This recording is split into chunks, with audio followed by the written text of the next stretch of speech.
कहानी की शुरुआत में हमें एक रेगिस्तानी इलाका दिखाया जाता है जहां तेज धूप में कुछ लड़के गड्ढे खोद रहे होते हैं। ये सभी लड़के यहां अपनी सजा काट रहे होते हैं क्योंकि इन्हें इस जगह बनी एक जेल में रखा गया है। इस रेगिस्तान में दूर दूर तक पीने के लिए पानी की एक बूंद भी नहीं है और जेल से आज तक कोई भी जिंदा भाग नहीं पाया है क्योंकि इस जेल की सिक्योरिटी बहुत खतरनाक है। अचानक वहाँ पर एक राइटलेस स्नेक यानी जहरीला सांप आ जाता है। एक लड़का जो अब और काम नहीं कर सकता था वह अपने जूते उतारता है और सांप को छूने का फैसला करता है। तब सांप उसे काट लेता है और उसकी वहीं पर मौत हो जाती है। अब सीन कट होता है और हमें दिखाया जाता है कि इसी समय शहर में स्टैनली सड़क पर चल रहा होता है। तभी अचानक जूतों का एक जोड़ा उसके सिर पर गिरता है और वह नीचे गिर जाता है। वे उन जूतों को सूंघता है तो उनमें से बहुत बदबू आ रही होती है। तभी वो सोचता है कि वो उन जूतों को अपने घर लेकर जाएगा क्योंकि उसके पिता बदबूदार पैरों का इलाज बनाने पर काम कर रहे होते हैं। लेकिन उसी समय पुलिस उसे घेर लेती है। ये जूते एक मशहूर बेसबॉल खिलाड़ी के होते हैं और ये एक चैरिटी प्रोग्राम से चोरी हुए थे। इसलिए अब पुलिस को शक होता है कि ये काम स्टैनली ने ही किया है। पुलिस उसे उसके माता पिता के पास ले जाती है और वहाँ कुछ अजीब चीजें देखती है। उसके पिता के कमरे में बहुत सारे जूते पड़े होते हैं और स्टैनली की दीवार पर उस बेसबॉल स्टार के पोस्टर लगे होते हैं। इसे सबूत मानकर पुलिस फैसला करती है कि वह स्टैनली को अपने साथ ले जाएगी। स्टैनली को कोर्ट ले जाया जाता है जहाँ उसे दो रास्ते दिए जाते हैं, या तो जेल जाओ या फिर 18 महीने कैंप ग्रीन लेक में रहो। स्टैनली कैंप चुन लेता है और सफर के दौरान वह सोचने लगता है कि क्या यह सब उसके परिवार के श्राप की वजह से हो रहा है। बस गड्ढों से भरे एक बड़े रेगिस्तान से होकर गुजरती है। तभी एक पल के लिए स्टैनली को लगता है कि उसने एक व्यापारी को उसके खच्चर के साथ देखा है, लेकिन यह सिर्फ उसका भ्रम ही था। आखिर में सफर खत्म होने पर वह एक छोटे से टाउन में पहुंचता है जहां जेल की यूनिफॉर्म पहने बहुत सारे लड़के होते हैं। स्टैनली की मुलाकात वार्डन के राइट हैंड मिस्टर सर से होती है। मिस्टर सर को स्टैनली का नाम थोड़ा अजीब लगता है। लड़का बताता है कि उसके परिवार का सरनेम यनोट्स है और उनके परिवार में बेटे का नाम स्टैनली रखना एक परंपरा बन चुका है। लेकिन मिस्टर सर को इससे कोई फर्क नहीं पड़ता। वह स्टैनली को कैंप के नियम बताने लगते हैं। इस कैंप में न कोई निगरानी टावर है और न ही कोई बार्ड, क्योंकि चारों तरफ सैकड़ों मील तक सिर्फ रेगिस्तान है और पानी का एक भी सोर्स नहीं है। इसलिए यहाँ से भागने की हिम्मत कोई नहीं करता। स्टैनली को सिर्फ 2 जोड़ी कपड़े और एक फावड़ा दिया जाता है। उसे हर दिन इसी फावड़े से गड्ढे खोदने होंगे। उसे रोज एक 5 टन गहरा गड्ढा खोदना होगा और उसे अपने फावड़े से नापना होगा। अगर उसे खोदने में ज्यादा समय लगेगा तो उसे उतनी देर धूप में रहना पड़ेगा। उसे राइटलेस स्नेक और पीले धब्बों वाली छिपकलियों से भी बचकर रहना होगा क्योंकि वे उसे मार सकते हैं। स्टैनली कैंप के काउंसलर डॉक्टर पेंस्की से मिलता है। वह उसे कैंप घुमाते हैं और बताते हैं कि पहला नियम है वार्डन को परेशान नहीं करना। पेंस्की बाकी लड़कों से कहते हैं कि वे स्टैनली को उस जगह ले जाएं जहां वह सोएगा। वहां बिस्तरों पर मरे हुए बच्चे की उल्टी के दाग होते हैं। डॉक्टर लड़कों को उनके असली नाम से बुलाते हैं, लेकिन लड़के एक दूसरे को सिर्फ उपनाम से ही बुलाते हैं। उन्होंने यहाँ सबसे छोटे लड़के को रखा है जिसका नाम जीरो है। उसे जीरो इसलिए कहा जाता है क्योंकि वह कभी बात नहीं करता। बाद में स्टैनली पूछता है कि वह अपनी कैंटीन कहाँ भर सकता है, लेकिन जब वह एक लड़के का असली नाम लेता है तो वह लड़का उसे धक्का देता है और उसे याद दिलाता है कि यहाँ उपनाम ही इस्तेमाल करने होते हैं। फिर स्टैनली रात का खाना खाता है जो अलग अलग तरीके से बनी हुई बीन्स होती है। एक्सरे उसका थोड़ा खाना चुरा लेता है। वह कहता है कि उसे इसका ज्यादा हक है क्योंकि स्टैनली ने आज खुदाई नहीं की है। लड़के स्टैनली से पूछते हैं कि उसे यहाँ क्यों भेजा गया है। जब वह कहता है कि उसने मशहूर जूते चुराए हैं तो जीरो सबको चौंका देता है। वह उससे पूछता है कि क्या उन जूतों पर सितारे थे। जब स्टैनली हाँ कहता है तो उसे मुकदमे का एक हिस्सा याद आता है। उसमें बेसबॉल स्टार ने बताया था कि वह एक अनाथालय में बड़ा हुआ था, इसी वजह से उसने दान दिया था। फिर वह स्टैनली को नकली फैन कहता है। देर रात स्टैनली को नींद नहीं आती। उसे अपने दादाजी की बात याद आती है कि उनका परिवार श्रापित है। इसी वजह से स्टैनली तृतीय कभी सफल नहीं हुआ। यहाँ तक कि स्टैनली प्रथम भी बदकिस्मत था। उसने शेयर मार्केट से बहुत पैसा कमाया था, लेकिन एक बदनाम अपराधी ने उसे मार डाला। उसका नाम किसिंग के था। उसे यह नाम इसलिए मिला क्योंकि वह अपने शिकारों को मारने के बाद उन्हें चूमती थी, जिससे उनके चेहरे पर चमकीली लिपस्टिक के निशान रह जाते थे। लेकिन उसने स्टैनली को नहीं चूमा। उसने सिर्फ उसका खजाना लिया और उसे रेगिस्तान में अकेला छोड़ दिया। अगली सुबह लड़के अंधेरे में ही उठ जाते हैं और काम शुरू कर देते हैं। सबको नाश्ते में एक टॉर्टिला और एक फावड़ा मिलता है, लेकिन जब स्टैनली एक फावड़ा उठाता है तो एक्सरे उसे धक्का देता है और फावड़ा छीन लेता है। पता चलता है कि एक्सरे का फावड़ा छोटा है और जब वे खुदाई की जगह पहुंचते हैं तो वह किसी और को उसका इस्तेमाल नहीं करने देता। मिस्टर सर स्टैनली को बताते हैं कि अगर खुदाई करते समय उसे कुछ भी दिलचस्प मिलता है तो उसे इसकी खबर देनी होगी और अगर वार्डन को वह चीज पसंद आती है तो उसे छुट्टी मिल जाएगी। हालांकि मिस्टर सर कहते हैं कि वे किसी खास चीज के लिए खुदाई नहीं कर रहे हैं, ये सिर्फ चरित्र बनाने के लिए है। सभी लड़के काम शुरू कर देते हैं। जब वे मिट्टी फेंकते हैं तो कभी कभी वह दूसरे गड्ढे में गिर जाती है। स्टैनली उन्हें सावधान रहने के लिए कहता है, लेकिन लड़के उस पर हंसते हैं। अपने गड्ढे पर काम करते हुए स्टैनली फिर से श्राप के बारे में सोचता है। उसका एक पुरखा एलिया था। वह एक स्वर फार्म में काम करता था और उसे मालिक की बेटी मायरा से प्यार हो गया था। वह यह जानने के लिए स्थानीय ज्योतिषी मैडम जेरॉन के पास गया था कि लड़की का दिल कैसे जीता जाए, लेकिन जेरॉन ने उसे कहा कि वह उस लड़की को भूल जाए और अमेरिका जाकर अपने भाग्य से मिले। एलिया ने हार नहीं मानी और अपने बॉस से मायरा से शादी करने की बात की, लेकिन एक और आदमी भी था जो दहेज में एक बहुत बड़ा सुअर देने की बात कर रहा था। इस वजह से एलिया को मना कर दिया गया। फिर वह दोबारा जेरॉन के पास गया। जेरॉन को उस पर दया आ गई और उसने उसे एक तरकीब बताई। एलिया को एक छोटे सुअर के बच्चे को पहाड़ पर ले जाना था। हर दिन उसे झरने का पानी पिलाना था। एलिया उसके लिए एक धुन गाता था। ऐसा करते करते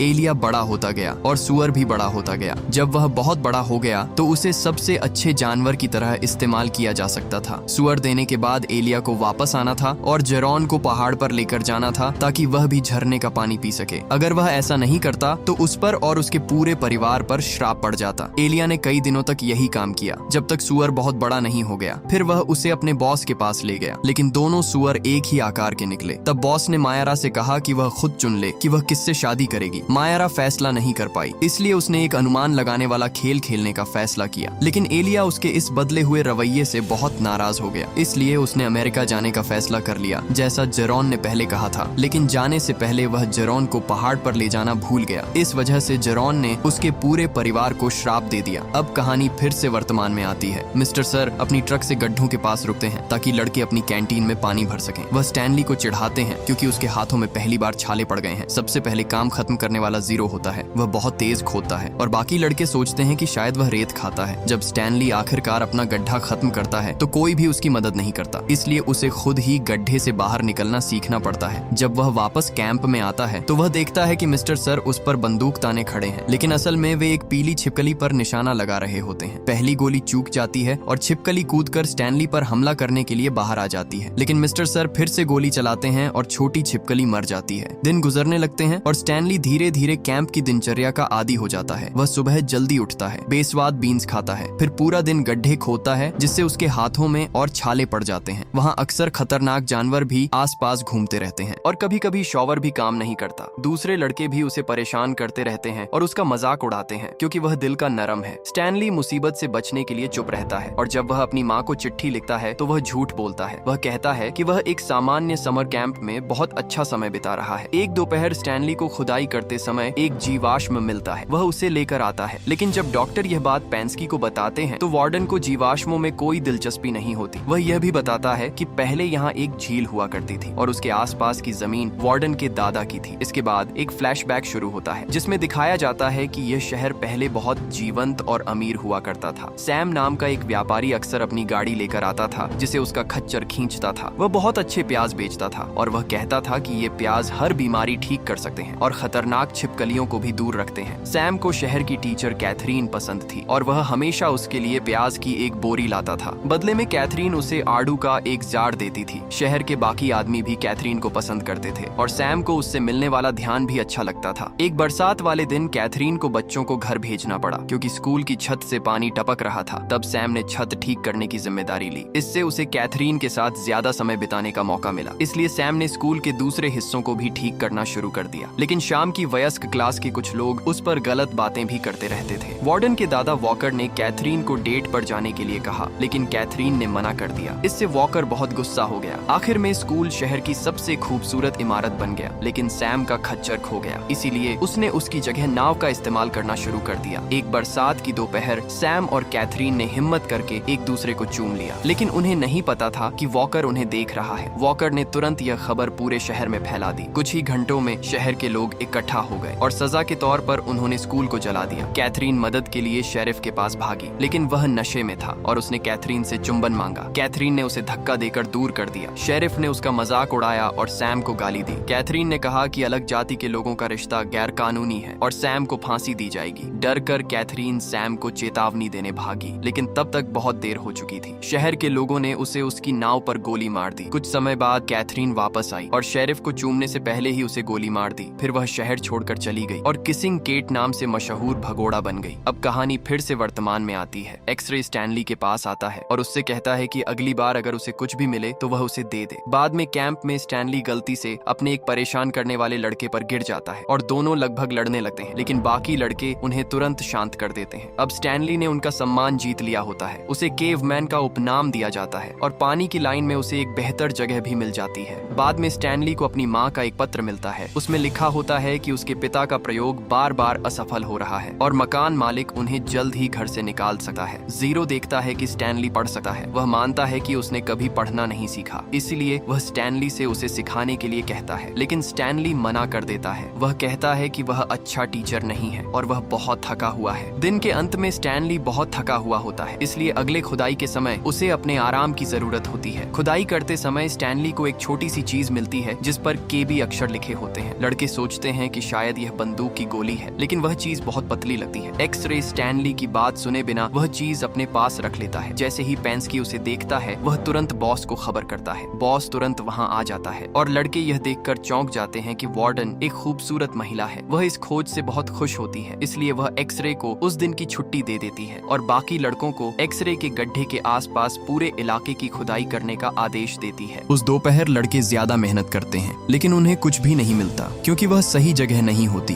अगले कुछ दिनों तक लड़के उसी सुरंग में खुदाई करते रहते हैं जो उन्होंने बनाई थी, लेकिन उन्हें सिर्फ एक छोटा सा डायल मिलता है। जल्द ही वार्डन हार मान लेती है और लड़के फिर से अलग अलग गड्ढे खोदने लगते हैं। अगले दिन जब मिस्टर सर उनकी कैंटीन में पानी भर रहे होते हैं, तभी एक लड़का ट्रक से सूरजमुखी के बीजों का एक बैग चुरा लेता है। मिस्टर सर के जाने के बाद लड़के बीज आपस में बांटने लगते हैं, लेकिन दुर्भाग्य से मिस्टर सर को जल्दी ही पता चल जाता है कि बैग गायब है और वह ट्रक वापस मोड़ देते हैं। लड़के बीज छिपाने के लिए भागते हैं और गलती से वे स्टैनली के पैरों पर गिर जाते हैं, इसलिए वह उन्हें रेत से ढकने की कोशिश करता है। जब मिस्टर सर वापस आते हैं तो उन्हें फिर भी बीज दिखाई दे जाते हैं। स्टैनली अपने दोस्त को बचाने के लिए कहता है कि यह काम उसने किया है। यह सुनकर सब हैरान हो जाते हैं। फिर मिस्टर सर स्टैनली को सजा के लिए वार्डन के पास ले जाते हैं। उसके ऑफिस में किसिंग केट के बहुत सारे पोस्टर लगे होते हैं। वार्डन स्टैनली को एक खास नेल पॉलिश दिखाती है। वह बताती है कि वह इसे राइटलस नेक के जहर से बनाती है। वह जल्दी से अपने नाखूनों पर पॉलिश लगाती है और उसे दिखाती है। फिर वार्डन मिस्टर सर को थप्पड़ मारती है क्योंकि उन्होंने बीज जैसी छोटी बात के लिए स्टैनली की खुदाई में बाधा डाली थी। इसके बाद वह स्टैनली को वापस खुदाई करने भेज देती है। जब स्टैनली खुदाई वाली जगह पर लौटता है तो बाकी लड़के उसे हीरो की तरह देखने लगते हैं और जीरो उसका गड्ढा पहले ही खोद चुका होता है। धन्यवाद के तौर पर स्टैनली जीरो को पढ़ना सिखाने का वादा करता है। अगली बार जब वे मिस्टर सर से मिलते हैं तो उनके शरीर पर नाखूनों के 2 गहरे निशान होते हैं और वह स्टैनली से इतने गुस्से में होते हैं कि वह उसकी पानी की बोतल नहीं भरते। स्टैनली को याद आता है कि उसने ऑफिस में क्या देखा था। उसे लगता है कि जो छोटी ट्यूब उसे मिली थी वह केट की लिपस्टिक थी। एक और फ्लैशबैक में दिखाया जाता है कि केट ने सिर्फ उन्हीं लोगों को मारा था जो सैम की मौत और स्कूल जलाने में शामिल थे, लेकिन उसने बहुत सी चीजें भी चुराई थीं। और जब उसने स्टैनली से खजाने का संदूक लिया तो पहले उसने उसे उसी जगह दबा दिया जहां पहले झील हुआ करती थी। जब वह आराम कर रही थी तभी वॉकर और उसकी पत्नी उसे ढूंढ लेते हैं। वे पैसों के लिए बहुत परेशान थे क्योंकि सैम की मौत के दिन झील सूखने के बाद शहर बर्बाद हो गया था। केट ने उन्हें मारने की जगह एक अलग तरह का बदला लेने का फैसला किया। उसने एक छिपकली से खुद को कटवा लिया और खजाने की जगह का राज अपने साथ कब्र में ले गई। इस तरह वॉकर और उसके सभी आने वाले लोग जैसे वार्डन हमेशा इस बड़े रेगिस्तान में खुदाई करते रहेंगे। अब कहानी फिर से वर्तमान में आती है। स्टैनली जीरो को पढ़ना और लिखना सिखाना शुरू करता है। जीरो अपना असली नाम बताता है जो हेक्टर जीरोनी होता है। इसका मतलब है कि वह मैडम जीरोनी का वंशज है। क्योंकि जीरो बहुत तेज खुदाई करता है इसलिए वह स्टैनली के गड्ढे खोदने में मदद करने लगता है। इससे बाकी लड़के उससे जलने लगते हैं। एक दोपहर जीरो अपनी माँ की कहानी बताता है। उसकी माँ ने उसके लिए बहुत मेहनत की थी, लेकिन एक दिन वह अचानक गायब हो गई। तब से जीरो सड़कों पर रह रहा है। कुछ देर बाद उन बदमाश लड़कों में से एक स्टैनली को परेशान करने लगता है। वह कहता है कि वह गड्ढे में मदद ले रहा है। स्टैनली उसका सामना करता है और पेंस्की उन्हें उकसाने लगती है। फिर दोनों अपनी बात सुलझाने के लिए लड़ने लगते हैं। दोनों जमीन पर लड़ते हैं, लेकिन स्टैनली जल्दी हारने लगता है, इसीलिए जीरो बीच में कूद पड़ता है। वह स्टैनली की मदद करता है और लगभग उस लड़के को मार ही देता है। पेंस्की उन्हें रोकने के लिए हवा में गोली चलाती है और थोड़ी देर में वार्डन भी वहाँ आ जाती है। वह पूछती है कि क्या हुआ। लड़के उसे बताते हैं कि जीरो स्टैनली की मदद कर रहा था। फिर यह बात साफ हो जाती है कि स्टैनली जीरो को पढ़ना सिखा रहा था। वार्डन को यह सुनकर गुस्सा आता है और पेंस्की बार बार जीरो का मजाक उड़ाता है। वह उसे बेवकूफ कहता है। आखिर में जीरो अपना गुस्सा खो देता है। वह फावड़े से पेंस्की को मारता है और फिर रेगिस्तान की तरफ भाग जाता है। मिस्टर सर उसके पीछे जाने की बात करते हैं, लेकिन वार्डन उन्हें रोक देती है। क्योंकि जीरो का कोई नहीं है, इसलिए वे बस उसकी फाइलें मिटा सकते हैं और दिखा सकते हैं कि वह कभी यहाँ था ही नहीं, वह शाम को कभी यहाँ नहीं होता था। लड़के आपस में बात करते हैं कि जीरो रेगिस्तान में कैसे मरेगा, लेकिन स्टैनली चिंता करना बंद नहीं कर पाता और वह स्टैनली फर्स्ट की कहानी के बारे में सोचता है। केट द्वारा लूटे जाने के बाद वह रेगिस्तान में 16 दिन तक जिंदा रहा था। कहा जाता है कि उसे भगवान के अंगूठे नाम की किसी जगह पर सहारा मिला था, लेकिन कोई नहीं जानता कि वह जगह क्या है और स्टैनली फर्स्ट बता नहीं पाया क्योंकि वह आधा पागल हो गया था। अगले दिन जब उसे पाया गया तो जीरो की जगह एक नया लड़का आ जाता है। यह देखकर स्टैनली परेशान हो जाता है। फिर वह एक योजना बनाता है। जब मिस्टर सर उनकी कैंटीन भरने आते हैं तो स्टैनली उनका ट्रक चुरा लेता है। मिस्टर सर तुरंत उसके पीछे भागते हैं और ट्रक का दरवाजा पकड़ लेते हैं। इसलिए स्टैनली उन्हें धक्का देने की कोशिश करता है, लेकिन ध्यान भटकने की वजह से ट्रक एक गड्ढे में गिर जाता है। फिर भी हार न मानते हुए स्टैनली ट्रक छोड़ देता है और रेगिस्तान में भाग जाता है। बाकी लड़के उसका हौसला बढ़ाते हैं। जब वार्डन को इसके बारे में पता चलता है तो वह मिस्टर सर को कहती है कि स्टैनली के गायब होने की रिपोर्ट 2 हफ्ते बाद करना, क्योंकि तब तक इस तेज धूप में कुछ भी नहीं बचेगा। स्टैनली चलता रहता है और रास्ते में आने वाली जहरीली छिपकलियों को नजरअंदाज करता है। आखिरकार उसे सैम की नाव मिल जाती है और जीरो उसके नीचे मिलता है। वह थका हुआ है लेकिन जिंदा है। वह केट द्वारा सैम को दिए गए आड़ू खाकर जिंदा रहा है, जो कई साल बाद जार में जैम बन गए थे। स्टैनली भी थोड़ा खाता है। फिर वह दूर एक पहाड़ देखता है जो अंगूठे जैसा दिखता है। तभी उसे समझ आता है कि यहीं पर उसके पूर्वज जिंदा बचे थे। दोनों लड़के नाव से निकलते हैं और पहाड़ पर चढ़ना शुरू करते हैं। यह काम बहुत मुश्किल होता है। चढ़ते समय स्टैनली फिसल जाता है और लगभग गिरने वाला होता है, लेकिन जीरो जल्दी से अपने फावड़े से उसकी मदद करता है। दुर्भाग्य से इससे जीरो के हाथों में चोट लग जाती है, इसलिए स्टैनली उसके हाथों को जितना हो सके बांध देता है। फिर दोनों लड़के आगे चलते रहते हैं। रास्ते में जीरो लुढ़क जाता है। वह बहुत थक चुका होता है, लेकिन हार मानने से मना करते हुए वह बेहोश हो जाता है। तब स्टैनली अपने दोस्त को उठाता है और उसे पहाड़ की चोटी तक ले जाता है, ठीक वैसे ही जैसे उसके पूर्वज सुअर को लेकर गए थे। आखिरकार स्टैनली को कुछ हरियाली दिखाई देती है और उसे पानी से भरी एक छोटी धारा मिल जाती है। साथ ही सैम के स्वादिष्ट प्याज भी मिलते हैं। वह तुरंत जीरो को जगाता है और दोनों लड़के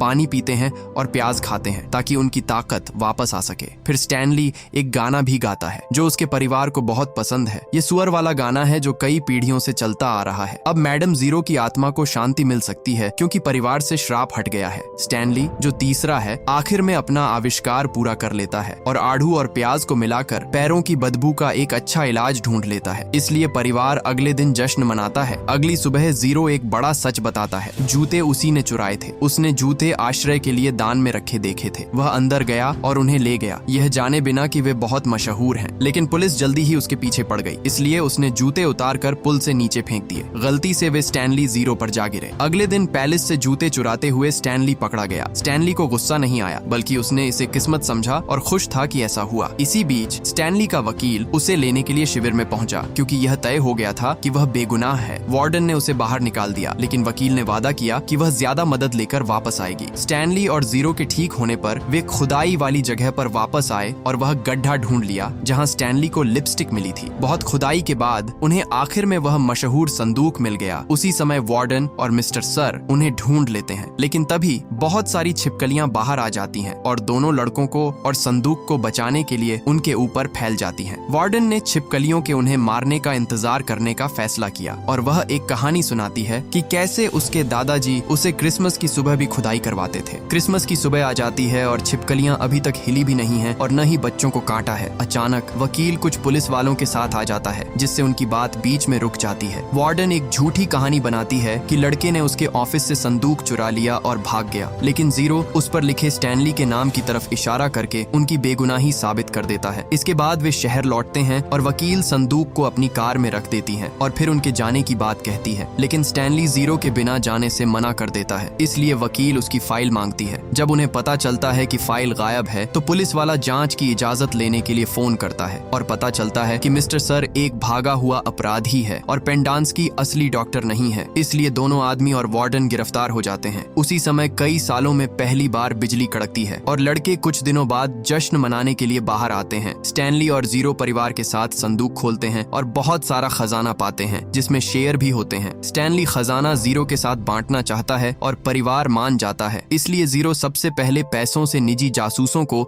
अपनी माँ को ढूंढने के लिए रखता है, जो कि उसकी माँ को कुछ ही दिनों में ढूंढ निकालते हैं। कुछ समय बाद शिविर बंद हो जाता है और लड़कों को सही सलाह के लिए भेज दिया जाता है। स्टैनली और जीरो के परिवार पड़ोसी बन जाते हैं और शिविर से उनके दोस्त अक्सर उनसे मिलने आते हैं। स्टैनली का आविष्कार सफल हो जाता है और मशहूर बेसबॉल स्टार अब उसके एड्स में काम करता है। ये दिखाता है कि ये सब शुरू से ही जुड़ा हुआ था और इसी के साथ ये मूवी यहीं पर खत्म हो जाती है।